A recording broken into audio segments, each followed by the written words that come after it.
Hi, my name is Sharon Whitevaughn, and welcome to Wellness Wisdom.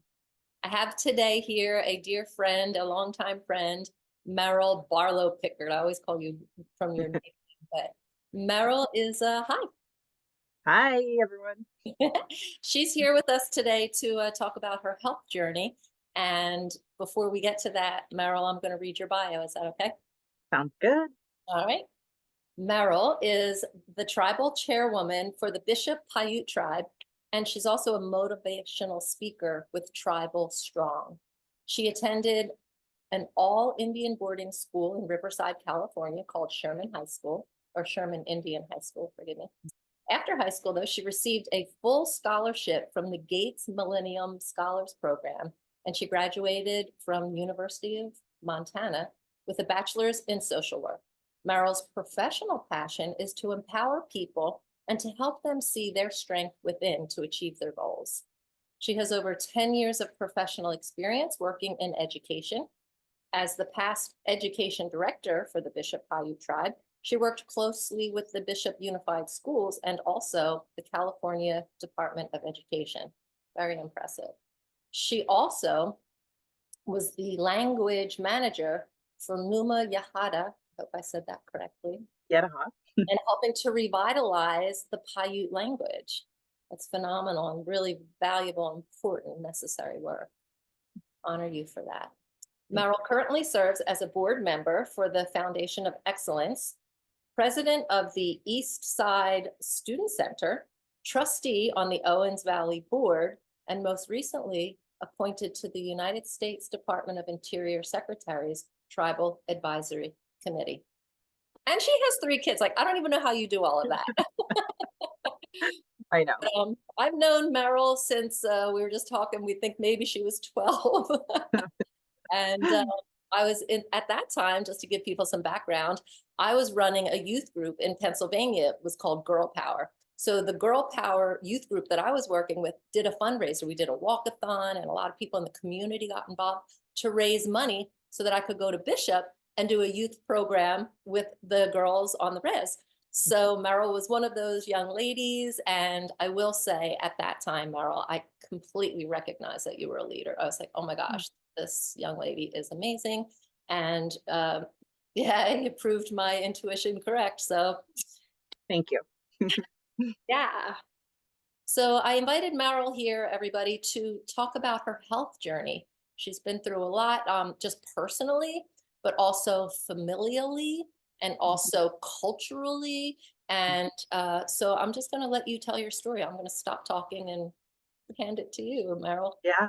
Okay. Well, yeah. Like you mentioned, after I graduated from college, me and my husband moved back to the Bishop Paiute Reservation. I was pregnant at the time with my first son, and just trying to figure out this life after college, and now becoming a mom and a wife. And anyways, after having all 3 of my boys, I had gained a lot of weight. And actually, after my second child, I didn't know if I wanted to have another child quite yet. I was having a lot of problems with my body, a lot of back problems. And I was just kind of afraid to do it all over again with another child. But there was a oops, and another miracle came into my life, and I'm thankful for that. Um, but I think through that suffering came all the strength, right? And I learned through those challenges that I needed to take care of myself better. And I really started my health journey because we moved in with my mom, and my mom has diabetes. My grandmother had diabetes, and I just seen this like vicious cycle of now me trying to ask my mom if she's taking care of herself just the way she was always asking her mom if she was taking care of herself. Did you eat today? Have you taken your medication? Are you focusing on yourself? Because my grandma had, as you know, taken in some of my cousin's kids and was raising them. And that's exactly what my mom's doing. My mom has 5 foster children, all under the age of 8. So she's, I just was seeing this like cycle of, wanting to pour out and give love to everyone else in our family as the matriarchs, but not taking care of ourselves.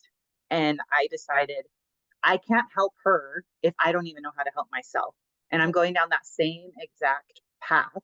So I got to make some changes now. And so I had kind of gone to our local Indian health clinic, talked to a nutritionist, what can I do to start, making sure my nutrition is better so that I don't end up on that same path of becoming diabetic.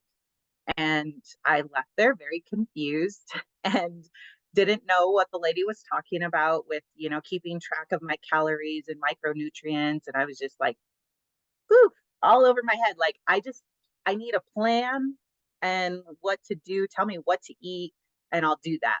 Yeah. Well, Simple, right? simple, because I had no idea what she was talking about with calories and micronutrients. Like, I didn't know what any of that meant or how to look at it. And so anyways, then I came across this program that my friend was doing. And sorry, my phone's ringing. I came across this program my friend was doing, and I reached out to her and I was like, I want to know more about what you're doing. Like, it looks like it's working for you and you're successful. I'm to the point now, and at that point, when I seen her post on Facebook, I was to the point where I was really getting sick and tired of the way I was feeling. I had plantar fasciitis in my feet and it hurt like hell. I had serious back problems. Just a few years before that, even, I don't know if it had been like 1 or 2 years, but I had the shingles after my last son. I was just having all of these issues that ultimately came down to it had to do with stress and the way my body was holding on to that stress. And I had a very demanding job. I was the education director at the time, which I loved. But when I had to deal with like the tribal politics side of things, that's where it got very difficult and hard. And that's also one of the reasons why I wanted to run for tribal council. And very thankful for being the chairwoman today because I get to kind of set the tone in the direction in hopefully a better way. So, anyways, Good for you. that's what really kind of got me going and started on my health journey. Wow. Yeah. So it began with food. It started with the food first. Yep. I so with that program, they really did show me like what types of meals I should be eating.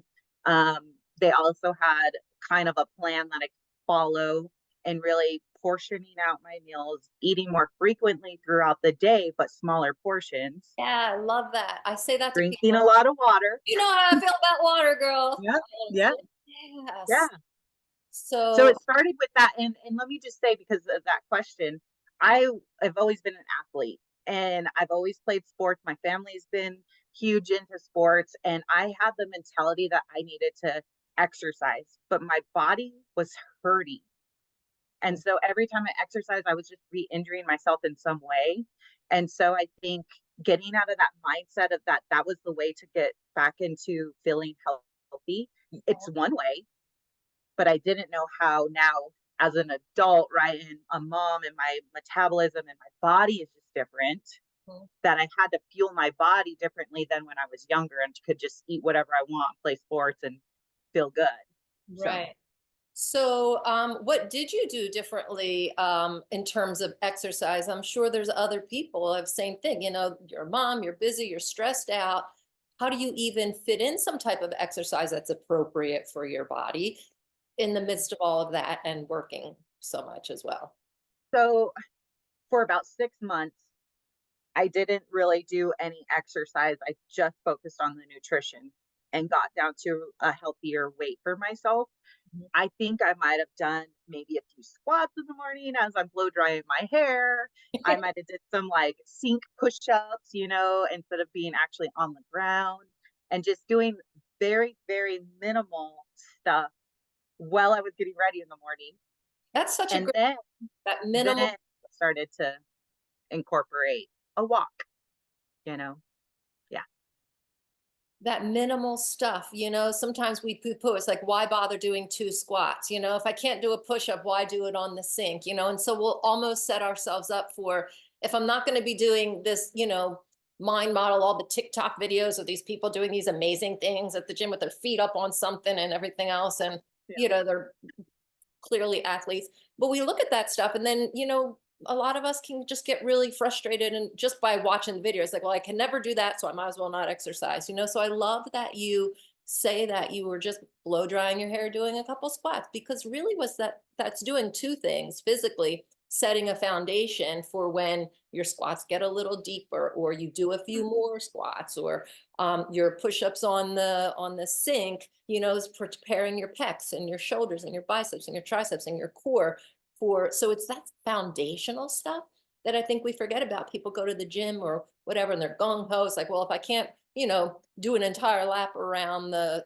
course, then why even go?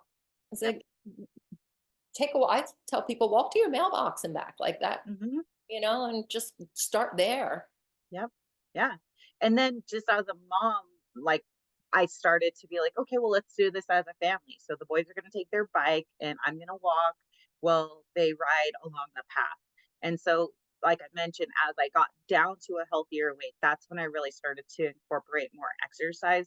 But I felt better about it then because I wasn't hurting afterwards and then feeling unmotivated to not do it. And now, a few years later, I've picked up not only good eating habits, water, um, dealing with my stress and keeping that under control so my body feels better too. But yeah, so now I'm more recently doing some strength training in the morning, first thing in the morning before the kids wake up.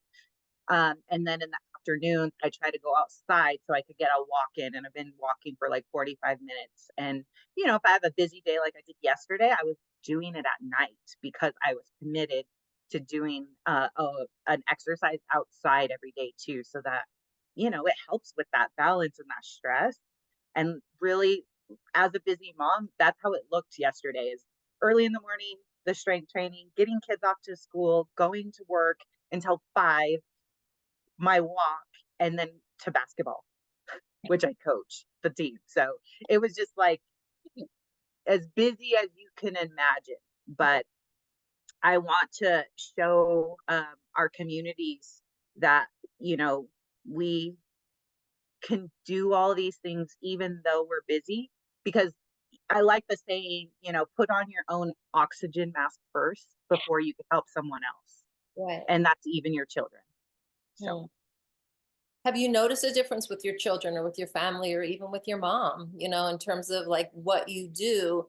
Because I see, I mean, we're friends on Facebook and I know your family and, even though I don't, Yes. have conversation a lot, I can see what's going on within your family because you'll post these meals and I'm thinking, how's she getting her kids to eat that? And make Yeah. those changes because, in families, we have a culture, We do. in our native tradition, we have a culture. And, Mhm. the culture of diabetes, sadly, then Yes. I'll have to get into historically how that wound up being. But that's transgenerational. And Yes. from what I see, you are changing, you're like breaking that link and doing, instead of uh being affected by being a product of transgenerational, trauma and diabetes and all of that, you're starting a new chain, to me it looks like, of transgenerational healing. I'm trying. I'm trying. And I think I try to share on my post too that like our environment, sometimes we don't have control over our environment or the people who are in our lives. Sometimes we do, right? And we could choose, what, I'm gonna eliminate those individuals out of my life because I know it's not good for me or my family. Unfortunately for my family, we don't have running water. And so we live in a house that's fairly close to my mom's. Like I could see it from here, from my room. But we have to use her house to cook, to shower. Um, so um, I have no control over her household and her environment that we are kind of a part of. And so one of the things growing up we've always had is dessert. And that was one thing that I still struggle with today, but I know that it affects my body, and the inflammation in my body hurts more when I'm having sugary things in my diet. And that's kind of like a normal thing at her house. Mm. And so I'm trying, is what I was saying, and it makes it very difficult sometimes when your environment still is not changing with you. But I continue to just show up and do what I can. And sometimes, I mean, a lot of times my kids are seeing me eat something completely different. And also, even the stigma from my own husband of like, maybe what he says to the kids, because he's choosing not to do, or eat and drink the things that I'm doing. And that makes it very challenging too. But when they were younger and I had control over it, what I would do as a parent is I would get them involved in the cooking process. So then it gets them excited, like I was a part of this, and I'm going to try it now because I made that with my mom. And so I'm doing that with her kids, the little ones. Jessica, we made some egg bites, and then she loved it. She was eating it right along with me. And that is definitely better than the cereal we probably feed our kids. So little tiny things like that is what I'm trying to do, but it's never easy. And when you come from such a large family like mine, and we're always celebrating someone's birthday, we always have cake and ice cream and these big gatherings where we're used to serving the same kinds of foods that Mhm. probably aren't healthy for us. Right.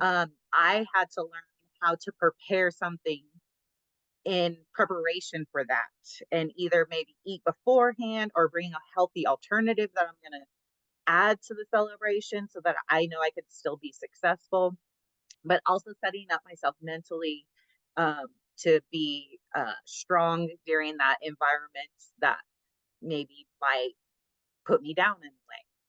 So, Mm. yeah.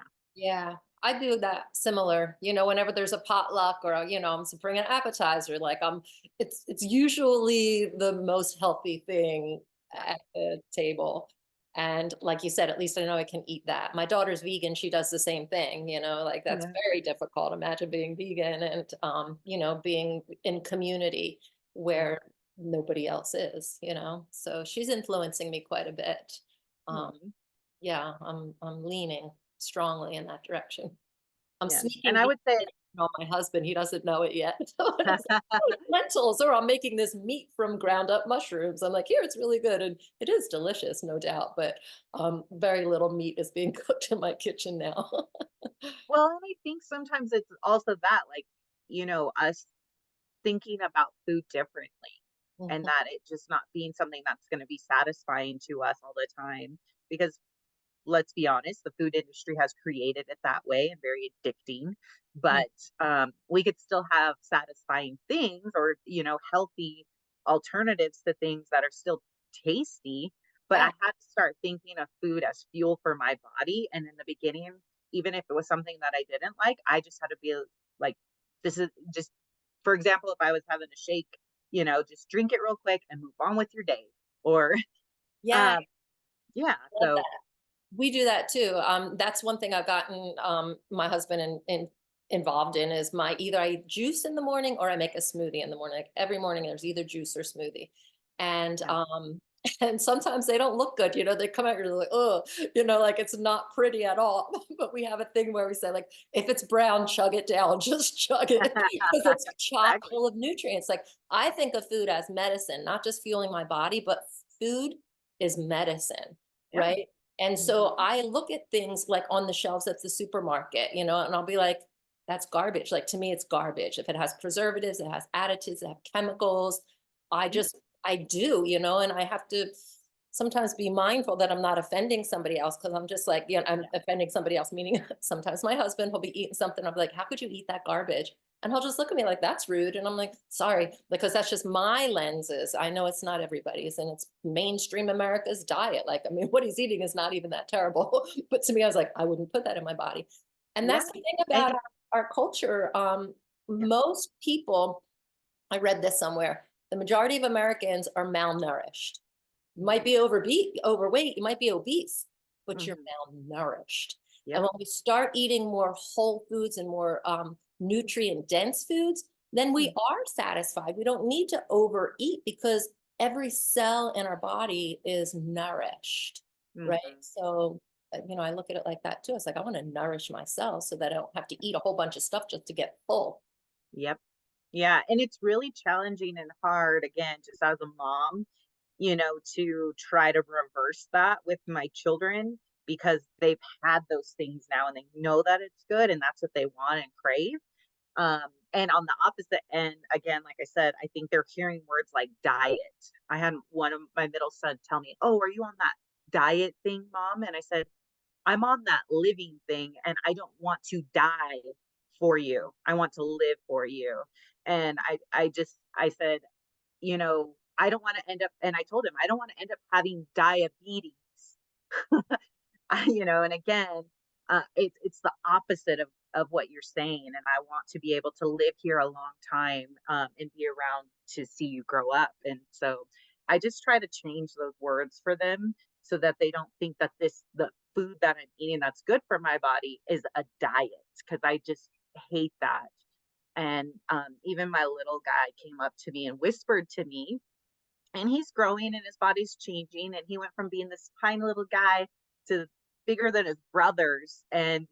But again, because they're hearing that on society, right? Like the word fat. And I hate that. And he came up to me and he's like, "Mom, am I ever going to be skinny? Or do people who are fat ever become skinny?" And I just was like, ah, Did you pull my, out pictures? huh? Did you pull out pictures, photographs before and after of yourself?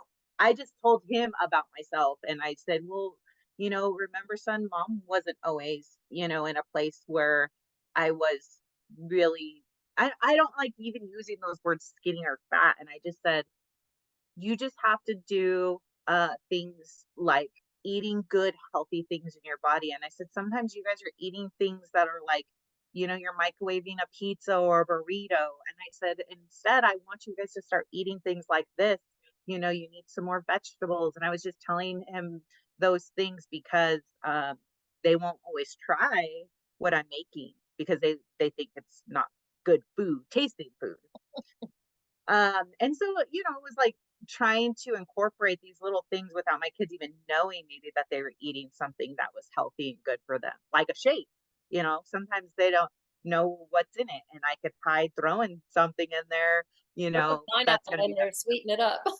yeah, yes, exactly, or some strawberries, or yeah, whatever it might be. So that breaks my heart, and and I told him too, I said, "You're growing right now, son, and you're gonna probably be the tallest one. Hmm. And your body's just looking different. Everyone's bodies look different. And that's okay." And that's just kind of what I told him because um he's only 8 and Hmm. he's little, but he's already thinking about that, and he's already seeing the differences. So 8 years old and having that body um, awareness and maybe insecurity, would you say? yeah, yes. And where does that come from? I mean, obviously not you.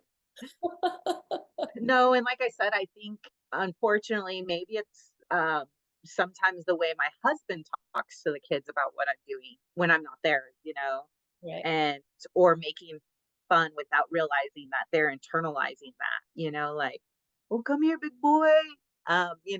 Like words like that, that then he's interpreting it as I'm big. I'm a big boy. My brothers are skinny, you Oh, know? And so, I always try to kinda, like, redirect or change, what they're maybe thinking, like we were talking about that mindset or that emotional response to things, and, you had came out to the powwow, and I was telling you about the arrowhead and how I was using that in my logo for my business, Tribal Strong, and how we need to kind of chip away at some of these things that our families have put on us as we grow up. mhm. And I, kind of take it as like they're protecting us, right? They're throwing things on us that's sticking to us and maybe changing the way we perceive ourselves or see things through our lenses. But we have to take some of that off, or like I was telling you on the arrowhead, chip away at this arrowhead to create this tool that now is going to become our strength, our inner strength for ourselves and who we truly are. And so I think that's what I'm trying to do with my kids sometimes is teach them like how you may have heard this from someone, but how is that affecting you, and how could you change that and interpret it differently for yourself, because that may not be the truth. Mm. I don't know how to explain that, but I guess just trying to help them deal with things on their own because I'm not always going to be there. Yeah. And I love that you're teaching it to them at such an early age. For me, I was in like my late 20s, early 30s before I started chipping away at all of the stuff that was put on me growing Mhm. up, and society, like within my family, within my community, within our culture. And this was before the internet. You know what I mean? Now Yes. I feel like people are being inundated with all types of like more stuff to have to chip away at. So Yeah. Yeah. learn that, taking that, obsidian, if you will, that hunk of it, and then just taking it and whittling it down until you've gotten all that Mhm. buildup of negativity. I used to think I was fat. I've never been obese, but I suffered from body dysmorphia. Like I would look in the mirror and see this obese person, Mhm. and people would say, "Oh, you have such a great body." And be like, "But I'm fat," you know? Yeah. And Yeah.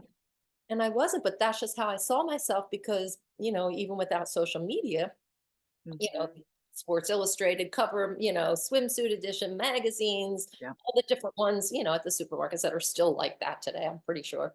Yeah. Um, it, it just happens. And so, yeah, that was a beautiful image. And, when I wear that arrowhead, I think of that often. I was just like, whoa, that's Mhm. powerful. It's a really Mhm. powerful image. And not just that, it's a powerful teaching, especially for our youth. Yep. Yep. That's amazing. Wow. Yeah. So, yeah, I just, again, sometimes I even take that arrowhead with me when I need some strength, going into a meeting, for example, that I know is going to be stressful, and just holding it even in my hand and remembering um, the strength that I have within me to get through this and the tools that I know I have. And I think simple things like we were just saying with the water, I think people do not realize what great medicine you were saying this is to, Hello. like, in a meeting when I'm getting stressed, take a break. It brings oxygen to our brain, you know? And even though I may not be taking deep breaths, I may be focusing on my breath. Hmm. If the conversation is turning into something that's gonna affect me, and I just sit there and I be mindful of, Yeah. okay, you Yeah. know, I talked about this in a recent podcast about how water can also be spiritual, right? It can be our spiritual connection. So when we're drinking from the water bottle, like, if you're in a room with people and you're getting stressed out, you might want to go, oh, yeah, but that's a little obvious. It's a little bold. And you're just like, okay, well, that might seem rude, or, I don't want to draw attention to myself. So with yeah, our water bottle at our mouths, we could be like, and they don't know that we're doing that breath, that deep exactly. need, and also spiritually to understand that water is life, and so Yep. that's a way to spiritually bring new life and wash away, if you will, the whatever negativity or stressful conversation might be Mhm. happening. Like you Yeah. use the arrowhead for a visual tool, a physical tool rather, Yes. very physical tool to give you strength. That's Mhm. great. And same with water, is a physical Yes. tool to give us strength, and Mhm. also for every other reason that water is necessary. Yes. Yeah. And like you said, even just in your own head, almost saying what you're thankful for and grateful for to this water. And I think there's even studies on that, right? When they look at the water molecules, when you Oh, talk yeah. bad to a water Yeah. versus saying good things to a water. Hold up. Yeah. I just Yeah. What is that book? No, no. I know. I talked about this in my Yeah. other Yeah.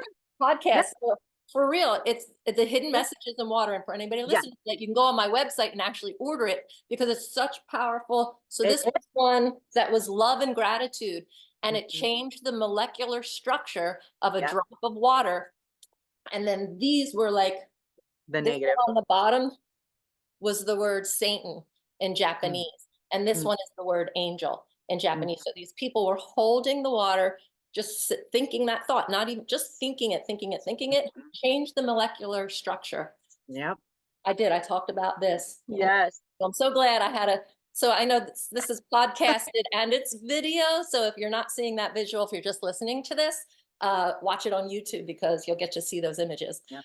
But it's so powerful. And that's what's amazing. We can bring that beauty Mm, into our bodies and into our yep. souls and shift our mental consciousness when Yes. we connect with the life-giving water. Yes. That's just one of the amazing things about it. But yeah, I have that book and obviously I teach it. I blew them up and I laminate. love it, because and that's the other thing that I think when people think of, the health journey that I've been on, they always think of the physical and the appearance. And I'm like, no, it's about what you're feeding your mind and feeding your mind good knowledge, like that book, for example, Mhm. and how it's changed the perspective and the things that I'm going to incorporate now into my life or into the teachings of others because they may not be feeding their mind that knowledge. Well, then I'm going to give it to them, just like you're giving it to them. And Exactly. so and we may hear things or connect with people in a different way than maybe me and you connect. And so that's why I think it's important to, now that I've done what I've done, is to like bring others along the journey with me. Last night we did this welcome home ceremony for some, the last 2 nights anyways, for some people who had gone off to rehab and have come home. But for me, I feel like so much of what I've gone through with my health journey is a form of addiction too, to the sugars and the sweets in my life. And even though I've had setbacks, right? Um, I continue to show up and keep trying to Yeah. work on those things that I need to change. But what I'm also trying to do by sharing my journey is show others, like, come along with me, or let's do this together, because we can achieve more when we have a community together doing things. So Absolutely. It's so much harder doing this on our own. I have fitness equipment right here in my living room, but how often do I pick it up when I'm by myself? Somebody comes over, we're working out together, right? Or I go to the yeah. gym just to get that motivation, or I call my friend and say, meet me at the trail so that we can take a walk together. Because I am a very self-motivated person in general, but Yeah. it just helps having that community. Like I need that Yeah. extra. Do I need it? Yeah. I mean, I will work out on my own, don't get me wrong. But for Yeah. the most part, I want that support, that camaraderie, because we start to feel that we're alone. So if Mm, if for anybody listening and for to remind ourselves, we get to cultivate that. mm, Sometimes we'll be like, well, I don't have anybody to work it, so I just won't work out. You know what I mean? yeah. So it's like, no, you can actually grab a friend, you can make that phone call, you can Yes. take your kids for a walk, or Mhm. that type of thing, to really start making it not that we have to be healthy, but that we want to be healthy Get to. physically, mentally, emotionally, spiritually, Yeah. and then people look Yeah. at us and they're like, why are they so vibrant? Why do they have so much energy? Or, why are they Mhm. so healthy? It's like, not because I'm going to the gym, but because I'm making Mm, sure that with the things I'm purchasing at the supermarket are medicine and things that I ingest, and mhm. practicing, the water. It's, Yeah. the right amount and not being And so. again, yeah, going back to that busy bio that I have, and people see me and they're like, "How do you do all these things?" Well, I have to fill up my own cup, and I have to, in order to go and then pour into everyone else's cups, and, you know, being mom to my children, being a wife, being a daughter, being the chairwoman of the tribe, and then all these other boards and committees that I sit on, and being a coach, like that could be exhausting. Yeah. But I have to take care of myself. And I think, again, some women or moms think of it being selfish, and it's not selfish to take care of yourself first so that you could show up as your best for everyone else in Absolutely. your family. And have more energy. People say, oh, I'm too tired to go do this. I'm like, well, if you did it, you wouldn't be tired. If it was part of, our everyday living, but, it's familial, like it's families, you can see certain lifestyles. Like my children happen to all be healthy, but I owned a gym. I owned two gyms at one point. You know what I mean? They grew up in the gym, so they a little bit didn't know any other way, right? Yeah. But my Yeah. brother was obese, my mother was obese, I have that obesity, my grandmother was obese, like it was all of that. And I Mhm. remember at one point in my life, I was like, I don't want to be like that. Yes. Like I made a conscious decision Yes. somewhere, somehow, somewhere along the line. And, I just always made sure that I didn't go overboard. Yet when I looked in the mirror, I still saw this fat person. So Ah, but that might just be, that chipping away, like, oh, yep. everybody else is obese. Yep. So I guess I am too. I don't even know Yeah. Yeah. behind it. I've been tearing that apart, and I'm fine leaving it rest because I've overcome my body dysmorphia through spirituality and looking at myself psychologically and being honest and working on my affirmations. And that was hard. It was a lot of hard work to do Yeah. that. And And that's you know, people think I, it's easy. They look at you and like, oh, yes. it's easy. I'm like, no, it's Yeah. hard, but it's so worth it. It's a lot easier than going for dialysis. Mm-hmm. A lot easier than having back pain, knee pain, Yep. hip pain. I have plantar fasciitis too. It's a Yeah. lot easier than all that. It's a lot easier Yep. than a surgery that could have been prevented and whatever recovery is involved in that. Mm-hmm. I always like I had heard or read it somewhere, choose your heart, and I would tell the clients or the people I was working, like, well, choose your heart. Would you, it's hard to, get up and exercise every morning, but it's also hard to feel sick and want to sleep in because my body feels exhausted still.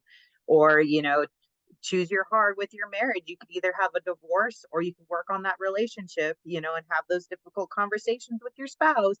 Or, like it could go in so many different directions in our life. But again, it's just really making that intentional, or like you were saying, that conscious decision to choose something differently, because we all have choices in our lives. And that's another thing that I really try to teach my kids is like, uh, um, taking responsibility for what we can in our own actions, and then being mindful of things we have no control over. Like, I may not have control over, my coach and what he's saying to me, but I do have control over what I can do to improve as an athlete and the choices that I'm going to make, because I'm talking to them about sports maybe, Right.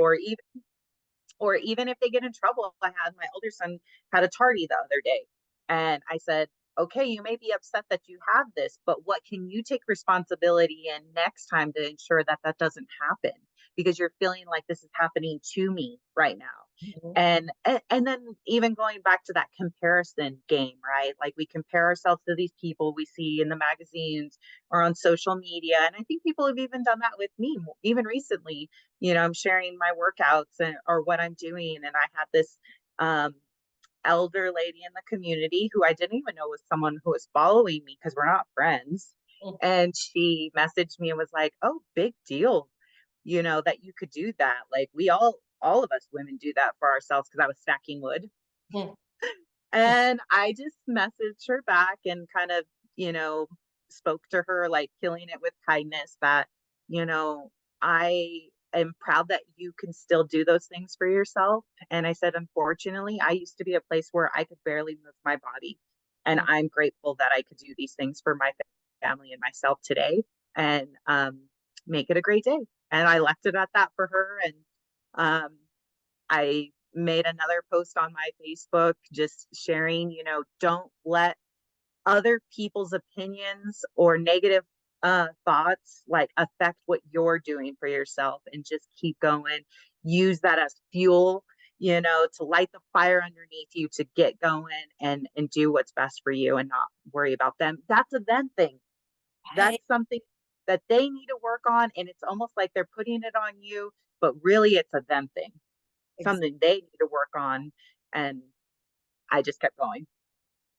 I'm so proud of you. I mean, that is very difficult, like, and, you know, women bringing women down, people bringing people down, whatever. I mean, that's real. And that's very, very difficult. I mean, there's people that commit suicide over this stuff. Yes.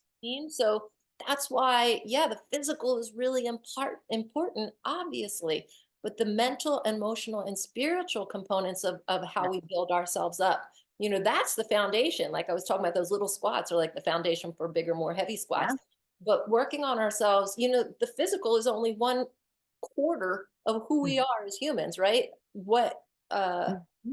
We what can't be seen, right? Can't see what I'm thinking, can't see what I'm feeling, can't see my spirituality. But those are the more, well, I don't know if they're more important, they're all equally as important. Yeah. These Yeah. three things will manifest physically, right? So if I'm Mhm. spiritually devoid and I'm mentally, not addressing or taking responsibility for my emotions, and I'm Mhm. not learning anything new about, water, health, exercise, whatever, Mhm. then that's going to show physically. Yeah. That person's not going to look so great. And the, opposite is also true, right? So this is how we Yeah. get to. So that's what happens to us physically when we work on ourselves emotionally, mentally, and spiritually. Yes. Love that you're teaching that to your kids, to hold themselves accountable. And it's not a diet. And I like how you did that with the word, like, I don't want to die because of it, or whatever you said, Yeah. Yeah. Yeah. diabetes, right? Yeah. So yeah, all the words, yeah. Yeah, and one of the ladies the other night, and this is something that I have heard too, that I've just really stuck by. But one of the ladies at the welcome home ceremony, when she was at rehab, she said, the one thing that really stuck with me and that I'll always remember, because she's a mom, is she said, the one of the counselors asked her, you hear all the time that people say that I would die for my children, but would you live for your children? And that's one thing that stuck with me because same goes with the diabetes. We will die for our children. We will sacrifice our own lives for our children, but will we sacrifice to live a long, healthy life for them and show up as the best moms or the best parents as we can and put in that work? How many of us will do that? Wow. That is So, so powerful, Meryl. yeah. Yeah, we live. Wow. That's really, really powerful. And like you were saying, some people think that's selfish. Oh, you're doing all of this. It's like, it's not. It's Yeah. self-love, it's self-care. Mm, yeah. And how can we really love and care for somebody else if we're not? You won't have it to give. hmm And I was feeling that way. Like I said before, I started the health journey.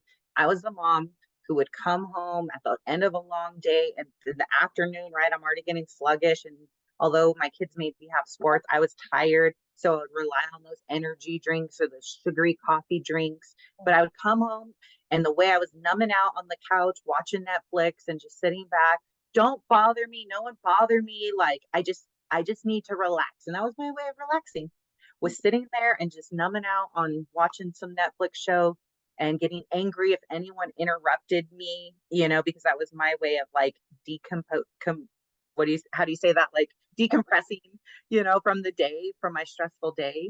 Oh, And I was just hurting my children, yeah. and I wasn't doing anything good for myself. And, I kind of just got sick and tired of feeling sick and tired of Yeah. everything. And Yeah. I make those changes. Shows you're hard. I love that. Shows Shows my heart. Yep. you're hard. Yep. That's so powerful. Yeah. Wow. So how do you see yourself, it's the beginning of the year, whatever, people with their New Year's resolutions. I don't really buy into that, but just for Yeah. your, you've come such a long way. Do you also envision for yourself, goals for yourself for the future, for your family or for your community? Yeah, I do. I may have mentioned this in the beginning, but like really turning in any of the suffering or things, the struggles that I've gone through, and really looking at like how can I turn those into my strengths now. So if I wasn't managing my stress well this past year, or I wasn't focusing on getting outside and exercising and giving myself breaks, then that's what I'm going to focus on this year. And so being intentional with my routine and my habits so that I can be strong, you know, mentally strong, physically strong, spiritually strong. All those things is what I'm trying to, again, be consciously aware of what I'm doing throughout the day so that I can keep going. And that's, I think, sometimes people come up with words for their year. And Mhm. I'm reading this book right now called Thrive. Mm. And I think I was drawn to that book when I looked at my bookshelf of like, what am I going to read at the beginning of this year? And I was just like, that's what I want. I want to thrive Yeah. this year. And so I'm reading that book right now, and I'm being intentional with thinking, how can I thrive today in my life? Versus just survive, just get by. Yes, Yeah, yes, yep, exactly. that's powerful. Thank you. Meryl, you're amazing. I don't know if you want to offer anything else to our audience who's listening.